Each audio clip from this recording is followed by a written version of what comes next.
Hello students, good morning. I welcome you all on my YouTube channel. My name is Vishnu Gupta and we are learning biology here. That is more than a subject. I think now it has proven that it is a more than a subject. Whatever things you are doing, you are enjoying or not, and active participation होना चाहिए आपका भी, ठीक है. Whatever suggestion I am giving you, whatever things I am, please follow those instruction, उन instruction को follow करिए. Confirm है आपको बेनिफिट इसका मिलेगा. तो let's say start the session. Today is the 14th में है और स्टार्ट करते हैं. क्या क्या टॉपिक्स हैं आज के. द टॉपिक आज मैं बहुत अच्छी लाइन आपके लिए लेके आया हूँ. लेट्स सी, और मोटिवेट हो जाइए और खूब पढ़िए, ठीक है. देखो कितनी अच्छी लाइन है. सिर्फ सूरज निकलने से ही सवेरा नहीं होता. लोग कहते हैं कि सूरज निकला है सवेरा हो गया, ठीक है. तो सूरज वो तो ठीक है, वो तो ऑब्वियस है कि भाई सूरज निकलेगा सवेरा होगा, दिन नया दिन स्टार्ट होगा, ठीक है. लेकिन जिस दिन अगर आपने अपने विचारों को बदलने का मतलब ये नहीं कि नेगेटिव एस्पेक्ट में, पॉजिटिव थिंकिंग होनी चाहिए, ठीक है. किसी के कहने से हमारी थिंकिंग चेंज नहीं हो जानी चाहिए, ठीक है. जैसे अगर किसी ने कह दिया कि आपका स्कूल ख़राब है, आपका टीचर ख़राब है, तो हम उसको ना सोचें, हम अपना दिमाग लगाएं, हम उसको पॉजिटिव वे में लें कि क्या है, ठीक है. हम अपना वहाँ पे अपनी पॉइंट ऑफ व्यू से सोचें, तभी हम अपने जो कल है, मतलब जो हमारा दिन है, उसको बहुत अच्छा बना सकते हैं. तो विचारों को बदलने से भी नया दिन निकलता है, ठीक है. तो लेट्स स्टार्ट द सेशन. बहुत अच्छी लाइन है. इसी मोटिवेशनल लाइन के साथ स्टार्ट करते हैं सेशन को. और वी हैव फिनिश मोनेरा, हमने मोनेरा ख़त्म कर रखा है. मोनेरा में कोई प्रॉब्लम नहीं होगी. अगर कोई प्रॉब्लम होगी तो please write down in the comment box, ज़रूर लिखना. I will explain you that topic again. वो टॉपिक मैं फिर से पढ़ा दूंगा. मोनेरा में बहुत सारी चीज़ें हम लोग डिस्कस की, ठीक है. काफ़ी इन्फॉर्मेशन आपको मिली बैक्टीरिया के बारे में. लेकिन ये ऐसी इन्फॉर्मेशन है कि आपको मतलब रुकना नहीं है कि हो गया आप तो पढ़ लिया. आप अपडेट करते रहिए, बैक्टीरिया के बारे में जानते रहिए, बहुत सारे बैक्टीरिया के बारे में. जैसे मैंने आपको यहाँ पे यूज़फुल और हार्मफुल केवल लिख के दे दिया, ठीक है. अब आपको क्या काम करना है, यूज़फुल बैक्टीरिया के बारे में पता लगाओ, हार्मफुल बैक्टीरिया के बारे में पता लगाओ, उनके फीचर के बारे में पता लगाओ. अपने आप इंटरेस्ट आपका सब्जेक्ट में आने लगेगा. Let's start the next topic, that is kingdom protista. अब देखो, प्रोटिस्टा को हम यूकैरियोटा भी बोल सकते हैं, ठीक है. जैसे हम मोनेरा को प्रोकैरियोटा बोलते थे, तो प्रोटिस्टा को क्या बोल सकते हैं, यूकैरियोटा बोल सकते हैं. अब यूकैरियोटा सुनने में बड़ा ख़राब लग रहा है. प्रोटिस्टा ने बोला कि मेरा नाम चेंज करिए, यूकैरियोटा थोड़ा ना कोई नाम होता है. तो साइंटिस्ट ने बोला अच्छा ठीक है चलो प्रोटिस्टा रख देते हैं. तो प्रोटिस्टा मतलब क्या है, यूकैरियोटा है, ठीक है. तो जितने whatever eukaryotic organism are there, those are classified under this kingdom. सारे उन ऑर्गेनिज्म को इस किंगडम के अंदर क्लासीफाई कर दिया गया. अब तुम कहोगे सारे यूकैरियोटिक, नहीं. Eukaryotic unicellular, not the multi cellular. जितने भी यूनिसेलुलर ऑर्गेनिज्म हैं उनको सबको यहाँ पे क्लासीफाई कर दिया. अब जब यूनिसेलुलर ऑर्गेनिज्म की बात आई तो प्रोटिस्टा में देखा गया कि बहुत ज़्यादा रेंज है, मतलब इनका जो डाइवर्सिटी है वो बहुत ज़्यादा है. कुछ प्लांट की तरह होते हैं, कुछ प्लांट की तरह बिहेव कर रहे हैं, फोटोसिंथेसिस कर रहे हैं, कुछ एनिमल की तरह बिहेव कर रहे हैं, कुछ फंगस की तरह बिहेव कर रहे हैं. तो उनको फंगस के साथ रख नहीं सकते क्योंकि वो यूनिसेलुलर है, ठीक है. प्लांट को जो प्लांट की तरह बिहेव कर रहे हैं उनको प्लांट के अंदर नहीं रख सकते क्योंकि वो भी यूनिसेलुलर हैं, ये बहुत लोअर टाइप के हैं, ठीक है. प्रॉपर वो प्लांट नहीं, उनके पास रूट, लीफ, स्टेम या अदर पार्ट्स नहीं है, तो उनको हमने वहाँ पे क्लासीफाई नहीं किया, ठीक है. तो उनका क्योंकि जो उनकी जो फिजियोलॉजिकल एक्टिविटीज़ हैं, जो उनके फीचर्स हैं, वो प्लांट से बहुत ज़्यादा डिफरेंस है. प्लांट की तरह है तो, लेकिन उनसे डिफरेंट है, ठीक है. तो प्लांट की तरह जो प्रोटिस्टा हैं, जो फंजाई की तरह प्रोटिस्टा हैं, जो एनिमल की तरह प्रोटिस्टा हैं, तो उनको ये प्रॉब्लम आई कि उनको क्लासीफाई कैसे किया जाए. तो किंगडम तो प्रोटिस्टा हो गया, लेकिन इसी में बहुत सारे ग्रुप उन्होंने डिवाइड कर दिए. जितने भी प्लांट लाइक प्रोटिस्टा हैं उनको अलग कर दिया, फंजाई लाइक को अलग कर दिया, एनिमल लाइक को अलग कर दिया. समझ में आया, ठीक है. तो we will study in this kingdom कि वो सारे हम जितने भी टाइप ऑफ प्रोटिस्टा है वो सब पढ़ेंगे. तो सबसे पहले एक जनरल फीचर जान लो कि एक तो यूनिसेलुलर है, सोलिटरी मतलब सिंगल, ठीक है. सोलिटरी मतलब होता है अकेले, और कॉलोनियल मतलब ग्रुप में रहना, ठीक है. तो इसका मतलब ये नहीं कि वो मल्टी सेलुलर हो गए. उनकी सेल्स जो कॉलोनीज़ हैं, वो सेल्स जो है वो कई सारी सेल्स एक साथ आ गए तो वो कॉलोनियल फॉर्म हो जाती हैं, ठीक है. यूकैरियोटिक होते हैं तो तुम्हें पता है यूकैरियोटिक है तो there will be a true nucleus and all the membrane bound organelle are present. जितने भी मेम्ब्रेन बाउंड ऑर्गेनेल होंगे वो सब प्रेजेंट होंगे. हैबिटेट इनका मोस्टली एक्वेटिक होंगे, या तो फ्रेश वाटर होगा या तो क्या होगा, मेरीन वाटर, लेकिन मोस्टली एक्वेटिक होते हैं, एरियोबिक कंडीशन में रहते हैं. सम पॉसेस क्लोरोप्लास्ट, जैसे अभी मैंने बताया ना कि प्लांट लाइक होंगे, तो कन्फर्म है प्लांट लाइक होंगे तो they will have the chloroplast. And आपने सुना होगा 10th में आपने एक फूड चेन बनाई होगी तो उसमें लिखते हो फाइटो प्लैंकटन, जू प्लैंकटन. तो देखो प्लैंकटन मतलब होता है जो सरफेस पे रहें, जो फ्लोट करें, और ऐसे प्लांट जो माइक्रोस्कोपिक होते हैं, आप जैसे पॉन्ड में जाते होगे, ओशन में देखते होगे, तो आपको बहुत सारे ऐसे ऑर्गेनिज्म हैं जो दिखते नहीं, होते हैं वहाँ पे, लेकिन वो जल्दी दिखते नहीं हैं। क्यों? क्योंकि वो माइक्रोस्कोपिक होते हैं। यूनिसेलुलर है तो कन्फर्म है माइक्रोस्कोपिक होंगे। जैसे आप पानी पी गए, तो आप पानी में यूग्लिना भी पी गए, आपको क्या पता, उस पानी में फाइटोप्लैंक्टन भी थे, आपको क्या पता, लेकिन वो फाइटोप्लैंक्टन कलेक्ट होके जू प्लैंक्टन उनको खा लेते हैं। तो जू प्लैंक्टन भी माइक्रोस्कोपिक होते हैं, बहुत छोटे होते हैं, उनको आप ऐसे नहीं देख सकते, उनके लिए आपको कोई ना कोई एड चाहिए होगा, मतलब कोई ना कोई आपको माइक्रोस्कोप या और कोई इंस्ट्रूमेंट चाहिए होगा। तो फाइटोप्लैंक्टन, जितने भी फाइटोप्लैंक्टन हैं वो किस किंगडम में आते हैं? प्रोटिस्टा में आते हैं। तो समझ में आ गया। तो फाइटो मतलब यहाँ पे क्या आ गया? प्लांट से, जहाँ पे भी फाइटो वर्ड आ जाए जान लो प्लांट है, और प्लैंक्टन का मतलब हो गया कि वो फ्लोट करते हैं, माइक्रोस्कोपिक होते हैं, सरफेस पे रहते हैं। ठीक है, आप देखो ये तो एक जनरल कैरेक्टरिस्टिक हो गए किंगडम प्रोटिस्टा के। ठीक है, नेक्स्ट पे आ जाओ। जैसे मैंने अभी बताया ना कि ये एक्सट्रीमली डाइवर्स ग्रुप है, प्लांट लाइक भी हैं, फंगस लाइक भी हैं और एनिमल लाइक भी हैं। तो सबसे पहले हम लोग पढ़ेंगे प्लांट लाइक। प्लांट लाइक है तो कन्फर्म में क्या शो करेगा? फोटोसिंथेसिस शो करेगा। और क्या होता है? सेल वॉल होती है ना। और क्या होता है? क्लोरोफिल पिगमेंट होते हैं, क्लोरोप्लास्ट होता है। ठीक है, तो लेट्स स्टार्ट करते हैं। सबसे पहला है क्राइसोफाइटा। ठीक है, ये देखो मैंने यहाँ पे कुछ इसका इंट्रोडक्शन दे दिया, इसको पढ़ लेना, स्लाइड है आपके लिए। अब देखो इसमें 3 कैटेगरी हैं प्लांट, जितने भी प्लांट लाइक होते हैं ना उनको हम तीन पार्ट में डिवाइड कर सकते हैं। मेजर डिवीज़न है क्राइसोफाइटा, जिसको डायटम्स बोलते हैं, कॉमन लैंग्वेज में आपने कभी सुना भी होगा, डायटम्स होते हैं। ओशन में जितना भी फोटोसिंथेसिस होता है ना, उसमें सबसे ज़्यादा जो कंट्रीब्यूशन होता है वो इन्हीं का होता है, क्राइसोफाइटा का, जिनको हम डायटम्स भी बोलते हैं। फिर डाइनोफ्लैजिलेटा। ठीक है, डाई देखो नाम से बहुत इजी है, क्राइसोफाइटा का कॉमन नेम क्या है? डायटम्स हो गया। डाइनोफ्लैजिलेटा, डाई और फ्लैजिलेटा मतलब कितनी फ्लैजिला होगी? 2 फ्लैजिला होगी। यूग्लिना, यूग्लिनोफाइटा, यूग्लिना सिविला यूग्लिनोफाइटा, क्योंकि उसमें यूग्लिना आ जाएगा। समझ में आ गया? ठीक है, तो लेट्स स्टार्ट करते हैं। ये मैंने ये जेम्स नहीं है, वो जेम्स खाने वाला नहीं, जो होते हैं ना, क्या बहुत सारे पत्थर होते हैं ना, बहुत स्टोन्स होते हैं जो काफ़ी प्रीशियस होते हैं, बहुत कॉस्टली बिकते हैं, वो नहीं है, ये डाइटम्स है। ठीक है, ऐसे ही दिखते हैं, बहुत माइक्रोस्कोपिक होते हैं। ठीक है, तो इस तरह से डाइटम्स होते हैं, और ये फ्रेश वाटर या मैरीन वाटर दोनों में होते हैं, लेकिन सबसे ज़्यादा फ्रेश वाटर में होते हैं। ठीक है, सॉरी, मैरीन वाटर सबसे ज़्यादा होते हैं, फ्रेश वाटर में कम होते हैं। तो ये था एक थोड़ा सा डाइटम्स के बारे में, आप पिक्चर यहाँ से देख सकते हो। अभी आगे इसके फीचर पढ़ने जा रहे हैं। अब देखो क्राइसोफाइटा, देखो डाइटम्स हैं, फोटोसिंथेटिक है, तो कुछ तो आपको कॉमन है, तो क्योंकि यहाँ से आपको कैरेक्टरिस्टिक याद करना है। तो कैरेक्टरिस्टिक याद करने की अपनी एक ट्रिक है। ठीक है, आपको बैठ के बहुत रट्टा नहीं मारना कि जितनी भी लाइन लिखी है उनको रट रहे हो, नहीं।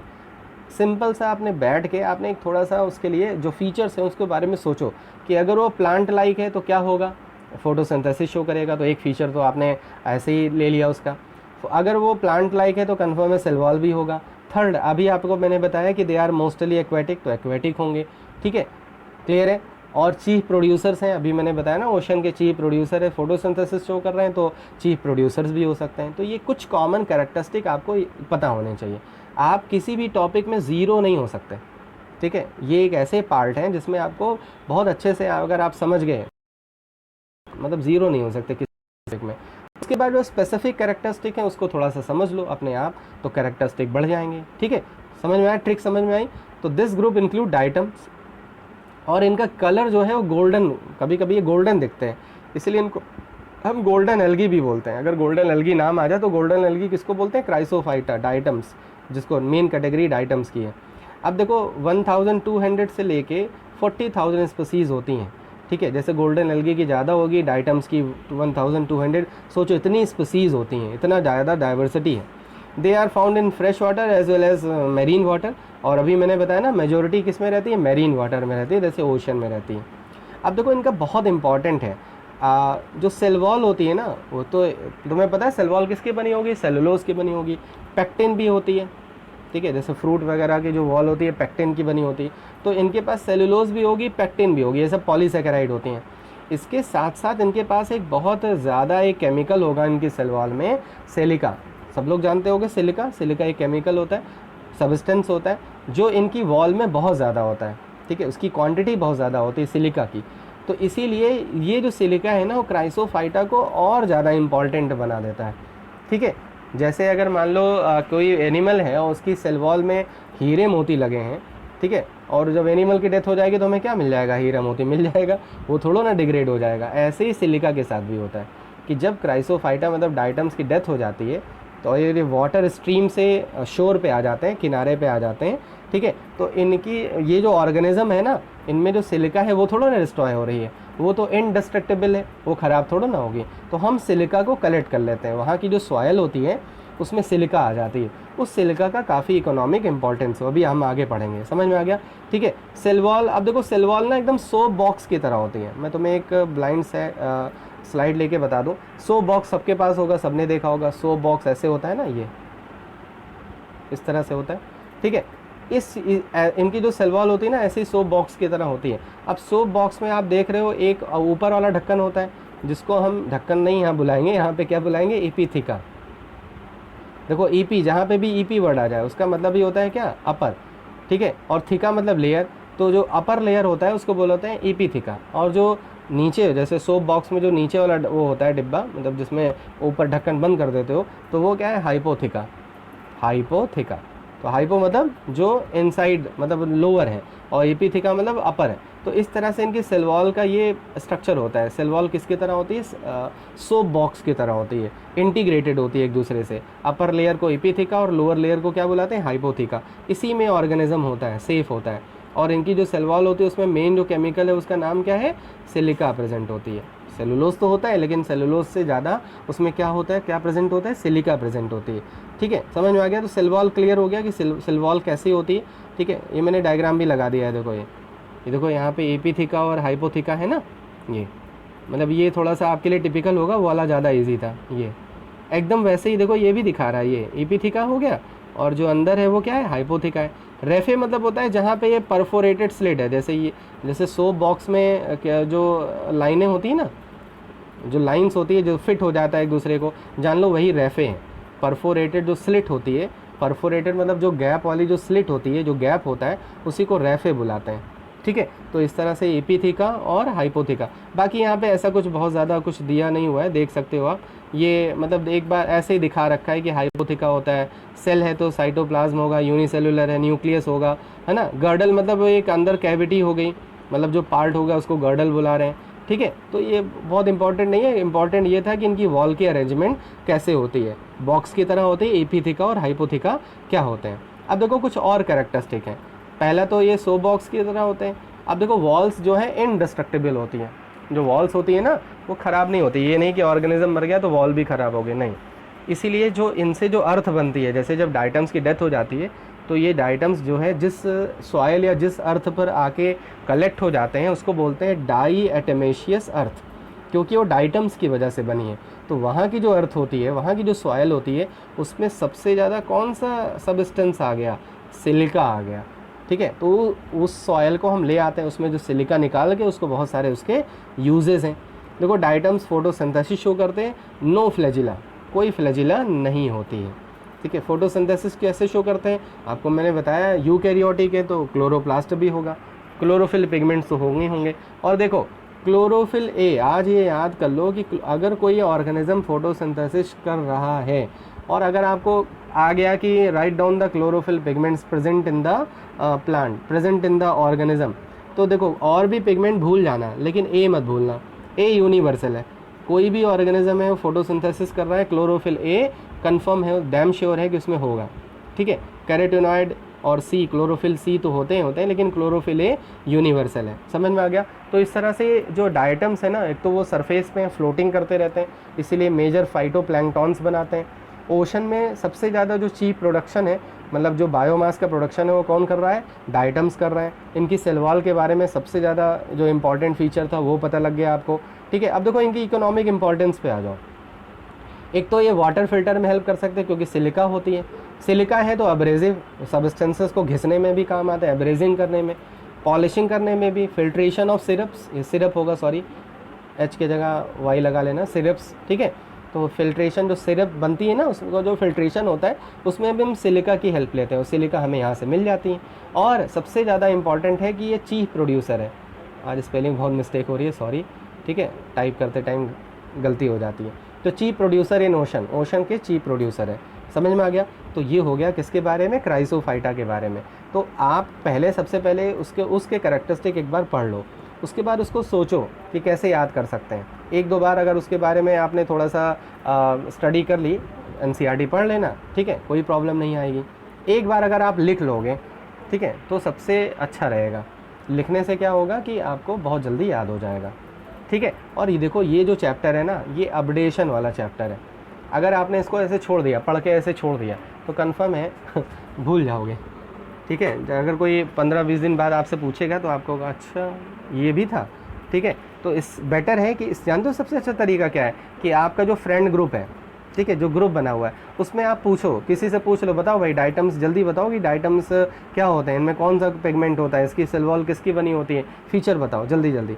तो उससे जब आप पूछोगे, वो बताएगा ना, तो दोनों एक दूसरे से पूछोगे और बताओगे तो कन्फर्म है कभी भूलोगे नहीं। तो ये ट्रिक है कैरेक्टरिस्टिक को याद करने की। कैरेक्टरिस्टिक तो तुम्हें पढ़ा सब देंगे, लेकिन याद करना, याद कैसे करना है, इनको रिटेन कैसे करना है, ये बहुत कम लोग बताते हैं, क्योंकि वो खुद जो है उसको याद नहीं कर सकते ठीक है। तो लेट्स स्टार्ट, नेक्स्ट स्टार्ट करते हैं। देखो, डाइनोफ्लैजिलेट्स, नाम पे ध्यान दो, डाइना, तो एक फीचर तो आप नाम के बेसिस पे लिख सकते हो कि दे आर हैविंग 2 फ्लैजिला। और इनमें और डाइटम्स में और क्राइसोफाइट में एक डिफरेंस भी पता लग गया कि डाइनोफ्लैजिलेटा के पास फ्लैजिला होती है और क्राइसोफाइट में कोई फ्लैजिला नहीं होती। दूसरा डिफरेंस भी पता लग गया, दूसरा कैरेक्टरिस्टिक भी पता लग गया। हैबिटेट क्या होता है, मैरीन होता है, they are not found in the fresh water. These are the species found. Photosynthetic होते हैं, फोटोसिंथेसिस ये भी शो करते हैं, ठीक है। कलर, इनका कलर अलग अलग होता है। अब ये कलर किस पे डिपेंड करेगा, पिगमेंट पे डिपेंड करेगा। Which type of pigment present in the dinoflagellata, that will provide the particular colour. Cell wall cellulosic होती है, इसमें कोई सिलिका वगैरह नहीं होती। 2 फ्लैजिला। और लोग देखो, लॉन्गिट्यूडिनल और ट्रांसवर्स क्या होता है, जैसे मान लो ये पतंग है, पतंग से जल्दी समझ जाओगे, पतंग सबने देखी है। तो ये जो प्लेन है, ये लॉन्गिट्यूडिनल है, ये वाला, ठीक है। और ये जो प्लेन है, ये ट्रांसवर्सल है, मैथ्स में पढ़ रखा है ना, लॉन्गिट्यूडिनल और ट्रांसवर्स। तो एक फ्लैजिला लॉन्गिट्यूडिनली प्रेजेंट होती है और एक फ्लैजिला ट्रांसवर्सली प्रेजेंट होती है। एक फ्लैजिला यहाँ होती है, एक फ्लैजिला यहाँ होती है, इस तरह से। और फ्लैजिला तुम्हें पता है किस में हेल्प करता है, लोकोमोशन में हेल्प करता है। समझ में आ गया। तो इनकी फ्लैजिला की अरेंजमेंट कैसी होती है, 1 flagella longitudinally and 1 flagella transversely. इसको मैंने डायग्राम यहाँ देखो लगा रखा है, यहाँ से आपको पता लग जाएगा। ये देखो ट्रांसवर्स है ना, और ये लॉन्गिट्यूडिनल है। तो 2 तरह की फ्लैजिला होती है, ठीक है। तो यहाँ देख सकते हो इस डायग्राम में, बहुत क्लियरली विजिबल नहीं, लेकिन आराम से देख सकते हो ये, ठीक है। ये हाइपोथिका, एपिथिका जानते हो, उस पर बहुत ज़्यादा ध्यान नहीं लगाना है, केवल आपको फ्लैजिला की अरेंजमेंट देखनी है। लॉन्गिट्यूडिनल और लॉन्गिट्यूडिनल ये है, ये वाली, और ये क्या है, दैट इज़ ट्रांसवर्स फ्लैजिला है, ठीक है। तो इस तरह से 2 फ्लैजिला होती है, फ्लैजिला 2 होती है, और दोनों की अरेंजमेंट कैसी होती है मैंने आपको दिखा दिया। अब और कुछ इंपॉर्टेंट फीचर पे आ जाओ, ठीक है। देखो, डाइनोफ्लैजिलेटा एक तो फोटोसिंथेसिस शो करेंगे, ठीक है, आपको पता ही है, क्लोरोफिल पिगमेंट्स होगा तो फोटोसिंथेसिस शो करेंगे। अब हम लोग कुछ इसके अमेजिंग फीचर पढ़ने जा रहे हैं। इसको डाइनोफ्लैजिलेटा को पायरोफाइटा भी बोलते हैं। पायरो वर्ड जहाँ पे आ जाए तो इसका मतलब फायर से होता है, आग से होता है, ठीक है। क्योंकि ये, अब देखो, जलने तो लगते नहीं है, लेकिन ऐसा दिखते हैं, जैसे इस फिगर में देखो, जैसे ऐसा लग रहा है जैसे ये लाइट एमिट कर रहे हैं, ब्लू रेड लाइट ऐसी एमिट करते हैं, ठीक है। तो ऐसा होता क्यों है, क्योंकि इनके पास एक केमिकल होता है, ठीक है। इसीलिए हम डाइनोफ्लैजिलेटा को और क्या बुलाते हैं, पायरोफाइटा भी बुलाते हैं, क्योंकि ये फायर, मतलब ये लाइट एमिट करते हैं। फायर का मतलब यहाँ पे लाइट एमिशन से। देखो, अगर कोई भी, जैसे ल्यूमिनस, आपने सुना होगा ना, ल्यूमिनस ऑब्जेक्ट, ल्यूमिनस मतलब जो चमके, जो लाइट एमिट करे। बायो वर्ड यूज़ हो गया तो क्या हो गया, लिविंग ऑर्गेनिज्म जो लाइट एमिट करे। तो बहुत सारे ऐसे ऑर्गेनिज्म होते हैं जो बायोल्यूमिनेसेंस होते हैं। बायोल्यूमिनेसेंस मतलब वो लाइट एमिट करते हैं, ठीक है। जैसे उसी का एक एग्जांपल है नॉक्टिलिका एक एग्जांपल है इसका। तो ये क्या करता है, लाइट एमिट करता है, ब्लू और ग्रीन। अभी मैंने आपको दिखाया ना, ब्लू ग्रीन लाइट जो है वो एमिट करता है। रेड लाइट भी एमिट कर सकता है, लेकिन basically blue green light emit करते हैं। ये लाइट क्यों एमिट करते हैं, क्योंकि इनके पास एक केमिकल होता है ल्यूसीफेरिन, ठीक है। ल्यूसीफर आपने सुना होगा, आजकल एक वेब सीरीज़ भी आई है लूसीफर, ठीक है, नेटफ्लिक्स पे। तो ल्यूसीफेरिन एक केमिकल होता है। जब ल्यूसीफेरिन ऑक्सीजन के साथ रिएक्ट करता है, मतलब इसका जब ऑक्सीडेशन होता है, तो ये लाइट एमिट करते हैं। और वहाँ पे एक एंजाइम होता है, देखो एंजाइम का नाम याद करना बहुत ईजी है, लास्ट में एज लगा दो, ल्यूसीफरेज। तो ये लाइट हैं ल्यूसीफेरिन की वजह से। ल्यूसीफेरिन कब लाइट एमिट करती है? जब ऑक्सीजन के साथ रिएक्ट करती है। और इसको कैटालाइज कौन करता है? ल्यूसीफेरेज एक एंजाइम प्रेजेंट होता है। समझ में आ गया? बहुत ईजी है, ठीक है, क्लियर हो गया। तो ये आपको पता लग गया। अब देखो इंपॉर्टेंट फीचर है रेड टाइड। अब देखो टाइड क्या होता है, जैसे आप वो लेते हो, क्या नाम है, डिटर्जेंट पाउडर लेते हो। डिटर्जेंट पाउडर लेके और अब सपोज़ अगर आपने एक फिस्ट डिटर्जेंट पाउडर ले लिया और बकेट में 1 या 2 मग वाटर डाल दिया और उसको में ऐसे ऐसे स्टिर किया, तो होता क्या है, वहाँ पे एक बहुत ज़्यादा फोम रिलीज़ हो जाता है। उसका कंसंट्रेशन वहाँ पे क्योंकि ज़्यादा होता है। अगर आप एक चुटकी ले लो, ठीक है, एक चुटकी मतलब बहुत माइन्यूट सा, अगर आप थोड़ा सा ले लो उसमें, ठीक है, और उसको अगर आप एक बकेट में डालो तो वो टाइड नहीं जनरेट करेगा। समझ में आया? तो टाइड का मतलब यहाँ से ये है कि कुछ केमिकल्स का कंसंट्रेशन बढ़ जाता है और वो केमिकल लगभग रेड कलर के होते हैं, इसलिए उसको बुलाते हैं रेड टाइड, ठीक है। तो जो ये डाइनोफ्लैजिलेट्स होते हैं ना, ये हार्मफुल भी होते हैं। एक तो ये फोटोसिंथेसिस शो कर रहे हैं, अच्छा है, लेकिन एक तरफ ये क्या करते हैं, कुछ केमिकल्स का कंसंट्रेशन इनके बॉडी में ज़्यादा होता है और ये जब ज़्यादा कलेक्ट हो जाते हैं तो ये रेड टाइड रिलीज़ करते हैं, ठीक है। वाटर इज़ वार्म, ऐसी जब कंडीशन कैसी होती है, वार्म वाटर होता है, न्यूट्रिएंट बहुत ज़्यादा होते हैं, तो ऐसी कंडीशन में रेड टाइड वहाँ पे प्रोड्यूस होने लगता है, ठीक है। अब जब रेड टाइड प्रोड्यूस होगा तो वहाँ की जो मैरीन फिशेज़ हैं, जो एनिमल्स हैं, उनकी डेथ होने लगेगी, क्योंकि वो रेड टाइड में टॉक्सिक केमिकल होता है। उसी टॉक्सिक केमिकल की वजह से जो एनिमल्स हैं उनकी डेथ होने लगती है। और ये केमिकल कब सेक्रेट होगा? तो जब ये बहुत ज़्यादा कलेक्ट हो जाएंगे, एक्यूमुलेट हो जाएंगे किसी प्लेस पे, उनका कंसंट्रेशन ज़्यादा हो जाएगा, ठीक है। थोड़ा बहुत होगा तो कोई प्रॉब्लम नहीं होगी, लेकिन जब टॉक्सिन का सेक्रेशन ज़्यादा हो जाएगा, ये 2 टॉक्सिन मैंने यहाँ पे लिख रखा है, ठीक है, ये केमिकल्स है, टॉक्सिन यहाँ पे है। अब देखो ड्यूरिंग रेड टाइड में जब होता है तो एक तो फिश तो डेथ हो गई, फिश की डेथ हो जाती है, अदर एनिमल्स की डेथ हो जाती है, लेकिन कुछ ऐसे एनिमल्स होते हैं जो मोलस्कस होते हैं, ठीक है, ऑस्टर्स होते हैं, मोलस्कस मसल्स जो होते हैं, मतलब मोलस्कस जो होते हैं, मोलस्का जो होते हैं, ये क्या करते हैं, बहुत ज़्यादा इनको खा लेते हैं, ठीक है, क्योंकि डाइनोफ्लैजिलेटा को ये क्या करने लगते हैं, खाने लगते हैं, बहुत ज़्यादा, बहुत ढेर सारा खा लेते हैं। जब ढेर सारा खा लेते हैं तो उनके बॉडी में जो केमिकल है ना, बहुत ज़्यादा कंसनट्रेट हो जाता है, जो केमिकल है बहुत ज़्यादा पहुंच गया। जब बहुत ज़्यादा पहुंच गया तो जो लोग हैं ना, जब उसी मोलस्का को लोग खाएंगे, ठीक है, वो उन मोलस्का की डेथ नहीं हुई, लेकिन वो मोलस्का को जब लोग खा लेंगे तो क्या होगा, ठीक है, कि उनकी बॉडी में वो केमिकल वहाँ पे पहुँच जाएगा। और जब केमिकल उनकी बॉडी में पहुँच जाएगा तो उनको पैरालिटिक अटैक हो सकता है। लीथल मतलब जो डेथ काज कर दे, लीथल मतलब जो डेथ काज कर दे, लीथल पैरालिटिक अटैक हो सकता है, ठीक है। तो ये बहुत हार्मफुल इफेक्ट है। बहुत कम लोगों को पता होगा कि ऐसा भी हो सकता है कि डाइनोफ्लैजिलेटा रेड टाइड प्रोड्यूस करते हैं, मतलब वो टॉक्सिक केमिकल प्रोड्यूस करते हैं। कब प्रोड्यूस करते हैं? जब बहुत ज़्यादा एक्यूमुलेट हो जाते हैं, कंसंट्रेट हो जाते हैं, ठीक है, और उनके पास जो केमिकल्स होते हैं वो केमिकल्स एनिमल की बॉडीज़ में एंटर करने लगते हैं, ठीक है, क्योंकि वो केमिकल वहाँ पे प्रेजेंट होते हैं, उनको खाने की कोशिश करते हैं। कुछ ऐसे एनिमल होते हैं जिनकी डेथ तो नहीं होती, लेकिन वो केमिकल उनके बॉडी में बहुत ज़्यादा एक्यूमुलेट हो जाता है। जब उन एनिमल को कोई और खाता है तो उनकी बॉडी में एक कंडीशन आ जाती है, पैरालिटिक हो सकती है उनकी बॉडी, ठीक है, और उनकी डेथ भी हो सकती है। उसी का एक एग्जाम्पल है गोनिया ओलैक्स।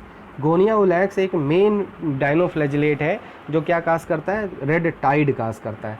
जैसे आपने एक टर्म सुना होगा एल्गल ब्लूम, अगर जिसको रेड टाइड नहीं समझ में आ रहा है वो एल्गल ब्लूम से समझ ले। एल्गल ब्लूम मतलब जैसे मान लो कोई पॉन्ड है, इतना छोटा सा पॉन्ड है, इसमें खूब ढेर सारे एल्गी आ गए, तो जब ये एल्गी आ जाते हैं, ठीक है, तो ये क्या करते हैं, ये ड्रेन करते हैं। क्या ड्रेन करते हैं? ऑक्सीजन। कहाँ से? वाटर से। तो जब ऑक्सीजन वाटर से ड्रेन कर लेंगे तो जो उसमें जो एनिमल्स होंगे उनकी डेथ होने लगेगी, द एनिमल्स विल डाई। जो एनिमल्स इसमें प्रेजेंट होंगे वो क्या वो दे विल डाई, वो मर जाएंगे। एकदम वैसे ही रेड टाइड भी तो है। अगर मान लो एल्गी थोड़े बहुत है वाटर में तो कोई प्रॉब्लम नहीं है, तो एनिमल की डेथ नहीं होगी। लेकिन अगर वो बहुत ज़्यादा बढ़ गए, बहुत ज़्यादा एल्गी हो गए, जैसे आपने किसी पॉन्ड में देखा होगा, पूरा पॉन्ड हरा होता है, पूरा जो वाटर बॉडी है पूरी तरह से हरी हो गई, मतलब पूरी तरह से वहाँ पे एल्गा इन्वेड कर चुके हैं वहाँ पे। तो ऐसी कंडीशन में कन्फर्म है एनिमल्स नीचे नहीं रह पाएंगे, उनकी डेथ हो जाएगी। ऐसे ही एकदम रेड टाइड भी होता है, ठीक है। तो red tide is equal to algal bloom. Algal bloom से इसको कंपेयर कर सकते हो। तो यहाँ पे हमने प्रोटिस्टा के 2 डिवीज़न पढ़ लिए, ठीक है। First one was what, Chrysophyta और डाइनोफ्लैजिलेटा, क्योंकि ये प्लांट लाइक है इसलिए हमने इनको एक ग्रुप में रख दिया है, प्लांट लाइक प्रोटिस्टा। ठीक है, क्लियर है? तो समझ में आ गया होगा, और अगर नहीं क्लियर हुआ हो तो कमेंट बॉक्स में लिखना। वैसे कंफर्म कोई प्रॉब्लम नहीं आएगी, जिस तरह से मैं बता रहा हूँ अगर उस तरह से पढ़ रहे हो, स्टडी कर रहे हो, ठीक है, कैरेक्टरिस्टिक को इस तरह से याद करने की कोशिश कर रहे हो, रटना नहीं है आपको कि बैठ गए और रट रहे हैं, समझो, दो तीन कनेक्ट करो। डाइनोफ्लैजिलेटा याद है, उसका नाम से एक कैरेक्टरिस्टिक लिख ही सकते हो। देखो मैं कैसे बता रहा हूँ, अगर आपको ये याद है कि फ्लैजिला, अब फ्लैजिला कैसे होती है खुद से पूछो, इनकी फ्लैजिला कैसे कैसे अरेंज होती है, तो भाई एक लॉन्गिट्यूडिनल होती है, एक ट्रांसवर्स होती है। फ्लैजिला है तो लोकोमोशन में हेल्प कर सकते हैं, दूसरा अब ये फोटोसिंथेसिस कर सकते हैं, क्यों? क्योंकि इनके पास क्लोरोफिल पिगमेंट्स होते हैं। ठीक है, इनकी वॉल कैसी होगी, क्योंकि प्लांट की तरह है तो वॉल होगी, तो सेल वॉल होगी। क्लियर है? इस तरह से आप कैरेक्टरिस्टिक को कनेक्ट कर सकते हो। मैं ये नहीं कह रहा हूँ कि 100% कैरेक्टरिस्टिक याद कर डालो, नहीं, कम से कम 60-70% कैरेक्टरिस्टिक आपको ऐसे ही याद हो जाएंगे। ठीक है, क्लियर है? एग्जाम्पल्स बहुत इंपॉर्टेंट होते हैं, एग्जाम्पल ज़रूर याद करना। तो I am ending the session को मैं एंड कर रहा हूँ। Sorry for yesterday I did not give you the videos, मैं आपको वीडियो नहीं दे पाया, ठीक है, but because of the busy schedule, but from today you will definitely you will get the videos. ठीक है, clear? So stay at your home, stay safe, and don't forget to press the like button. I think I am working hard to make you understand, so please encourage me by pressing like button and maximum share करो। ठीक है, stay at your home, stay safe, जय हिंद, जय Bharat, good.